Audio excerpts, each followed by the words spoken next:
Assalamualaikum warahmatullahi wabarakatuh.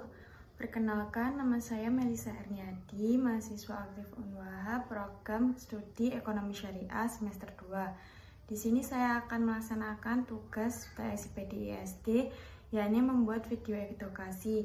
Saya memilih tema tentang kesenjangan sosial. Berikut adalah penjelasannya. Ini adalah gambaran kesenjangan sosial di Indonesia. Yang pertama yakni pengertian kesenjangan sosial. Kesenjangan sosial seringkali diartikan sebagai kondisi ketidaksetaraan dalam berbagai aspek kehidupan bermasyarakat, seperti ekonomi, pendidikan, akses layanan, kesempatan kerja, dan distribusi sumber daya, baik itu sumber daya alam ataupun sumber daya manusia, yang menciptakan jurang pemisah antara yang kaya dan yang miskin, serta antara masyarakat perkotaan dan pedesaan. Selanjutnya yang kedua yaitu klasifikasi kesenjangan sosial. Klasifikasi ini juga terbagi menjadi beberapa. Yang pertama yakni kesenjangan ekonomi, yang kedua kesenjangan wilayah, yang ketiga kesenjangan pendidikan dan kesehatan, yang keempat kesenjangan digital, yang kelima kesenjangan sosial budaya dan etnis. Selanjutnya yang ketiga yaitu karakteristik kesenjangan sosial. Ini juga dibagi menjadi beberapa, kita sebutkan 3. Yang pertama yaitu ketidakseimbangan sosial yang menyebabkan perbedaan nyata dalam aspek ekonomi, pendidikan, kesehatan, dan akses sumber daya di masyarakat. Yang kedua, kesenjangan sosial sering muncul dari faktor internal seperti kemiskinan, pendidikan, kesehatan, dan faktor eksternal seperti kebijakan pemerintah, kondisi geografis, dan globalisasi. Ketiga, kesenjangan sosial juga ditandai perbedaan kualitas hidup dan posisi sosial antara kelompok kaya dan miskin, serta rendahnya mobilitas sosial yang memperparah ketimpangan. Lanjut yang keempat, apa aja sih penyebab kesenjangan sosial itu? Faktor-faktor penyebab kesenjangan sosial ada beberapa. Yang pertama yakni faktor alamiah seperti perbedaan sumber daya manusia, letak dan kondisi geografis yang menyebabkan ketimpangan akses dan peluang ekonomi antar daerah.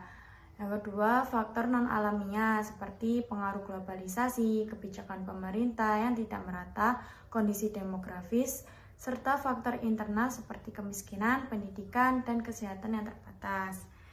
Ketiga, dalam konteks pendidikan, penyebab kesenjangan sosial diantaranya adalah susahnya akses menuju sekolah, kurangnya fasilitas sekolah, rendahnya minat dan kualitas guru, pengeluaran rumah tangga yang terbatas, dan perspektif masyarakat terhadap pendidikan juga termasuk faktor-faktor penyebab kesenjangan sosial.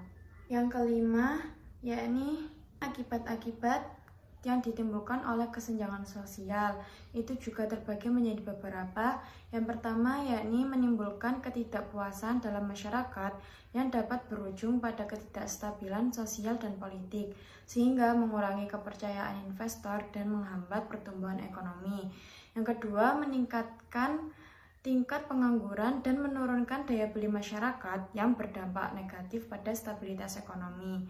Yang ketiga, menghambat mobilitas sosial sehingga individu dari latar belakang ekonomi rendah sulit untuk meningkatkan status sosialnya, menciptakan siklus miskin antar generasi. Lanjut yang keenam yakni solusi penyelesaian kesenjangan sosial. Yang pertama adalah memaksimalkan anggaran pendidikan untuk meningkatkan kualitas dan akses pendidikan, termasuk pelatihan guru dan program beasiswa guna meningkatkan kompetensi dan kesadaran pentingnya pendidikan. Yang kedua, redistribusi kekayaan melalui kebijakan pajak progresif untuk mengurangi kesenjangan ekonomi. Yang ketiga, meningkatkan investasi di sektor pendidikan, layanan kesehatan, dan infrastruktur digital agar akses masyarakat lebih merata. Yang keempat, pemberdayaan berbasis komunitas di daerah tertinggal untuk meningkatkan kapasitas ekonomi dan sosial masyarakat setempat. Yang terakhir yakni pendekatan kebijakan yang inklusif, implementasi konsisten, evaluasi berkelanjutan, dan koordinasi lintas sektor untuk efektivitas jangka panjang solusi. Lanjut yang terakhir yakni hubungan antara kesenjangan sosial dengan ayat Al-Quran. Disebutkan dalam surat Al-Furqan ayat 67 yang berbunyi Bismillahirrahmanirrahim. walladzina idza anfaqu lam yusrifu wa lam yaqturu wa kana baina dzalika qawaman. Yang artinya, dan orang-orang yang apabila berinfak tidak berlebihan dan tidak pula kikir, infak mereka adalah pertengahan antara keduanya. Jadi ayat ini mengajarkan bagaimana keseimbangan dalam pengeluaran agar tidak boros ataupun pelit dan mencegah kesenjangan sosial. Selanjutnya, hubungan kesenjangan sosial dengan hadis yang diriwayatkan oleh Abu Ni'am, yaitu khairun nasi anfa'uhum linnas, yang artinya sebaik-baik manusia adalah yang paling bermanfaat bagi manusia lain. Jadi inti dari materi ini adalah kesenjangan sosial itu tidak hanya dari ekonomi, bisa juga dari pendidikan, kesehatan, kesempatan kerja, dan distribusi kekayaan. Sekian yang dapat saya sampaikan, kurang lebihnya mohon maaf yang sebesar-besarnya. Wassalamualaikum warahmatullahi wabarakatuh.